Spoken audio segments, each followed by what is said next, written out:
நல்ல பக்கம் எது கெட்ட பக்கம் எதுன்னு தெரியாது. அதாவது நல்ல பக்கம்னா பளபளன்னு இருக்கு, கெட்ட பக்கம்னா கொஞ்சம் வெளுத்த மாதிரி கொடுத்துருப்பாங்க. நல்ல பகுதி கெட்ட பகுதி, உள்பகுதி வெளிப்பகுதி. ஓகேங்களா? அது லைனிங் ப்ளவுஸ்ல கிடையாது. அப்ப லைனிங் ப்ளவுஸ்ல எது ராங் எது ரைட்டுன்னு முடிவு பண்ணுதுன்னா, நீங்க முதல்ல எதை தைக்கிறீங்களோ அதுதான் ராங் ரைட்டுங்கிறது முடிவு பண்ணும். ஓகேங்களா? இப்ப நீங்க வந்து இப்ப ஆப்போசிட்ல பாத்தீங்கன்னா இங்க 2 நாச்சு இருக்குது, இங்க 2 நாச்சு இருக்குது, இங்க 3 நாச்சு வச்சிருக்கிறேன்.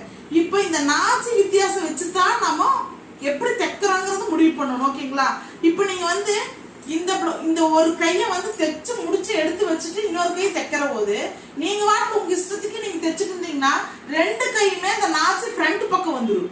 அப்போ 2 பக்கமே ஃப்ரண்ட்ல இருந்ததுன்னா இன்னொரு பக்கம் வந்து மாத்தி தைச்சிருவீங்க. அப்போ அந்த இடத்துல கை மிஸ்டேக் வரும். அப்போ ரெண்டுமே ஒரே மாதிரி தைக்கணும். அது அப்படின்னு இங்க பாருங்க, இப்ப இப்படி இருக்குன்னு வச்சுக்கோங்களேன், இப்படி இருக்கணும். நான் தைச்சது இப்படி இருக்கணும், இந்த மாதிரி இருக்கணும். இது 2 இப்படி ஃப்ரண்ட் வரும், இப்படி வரும் ஃப்ரண்ட். அப்போ ஃபிஷ் கட்டிங் ஃப்ரண்ட்ல வந்துருச்சு.